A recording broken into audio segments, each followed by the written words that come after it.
in the stars' unceasing journey, when his sidereal clock shall pretend that time is naught. No retrospect will take us to the true beginning, and whether our prologue be in heaven or on earth, it is but a fraction of that all-presupposing fact with which our story sets out.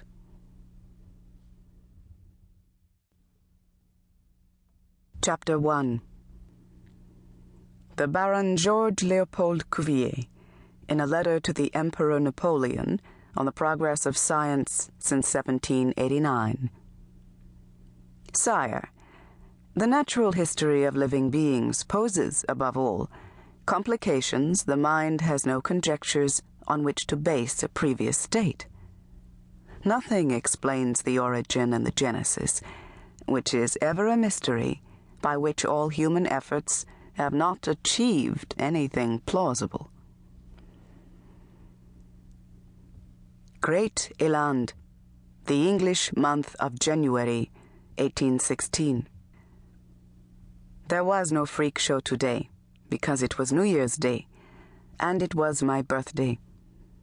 It was the coldest Paris winter anyone could remember, and the city was blanketed in snow. Ice creaked on the Seine, and hundreds of skaters glided over its surface. The bells of the Cathedral of Notre Dame tolled to celebrate King Louis's gift of 320 francs to feed the freezing and starving poor of the city. I imagined my friends, other freaks of nature, other things that should never have been born, gathering on the cobblestone courtyard of 188 Rue Saint-Honoré, getting ready to make their way to Warren's Nest Tavern to celebrate the day. Miss Risdal, 30 inches tall and 35 years old. Miss Harvey, with her perfectly white knee-length silken hair and pink eyes. Mr. Lambert, a 12-foot giant. Count Borowiecki, a 2-foot midget. And Miss Duclos, the lovely, bearded lady. As for myself, I was much too sick to join them. My master, Chase-Riboud, had left early to celebrate with the other circus managers at a large dinner, but I was too ill and too ill-used even to care. I burned with fever, and my chest seemed clogged with a mysterious mass that all the coughing in the world could not relieve. I had felt this way for months. The spasms would seize me and choke me like a murderer. My chest would burst with pain, so that I held on to whatever I could find to cling to. A table, an armchair, the doorframe, to keep from falling. The large white handkerchief I always carried clutched in my hand these past weeks would come away spotted with blood. The Khoi had no word for what was wrong with me, but the English did.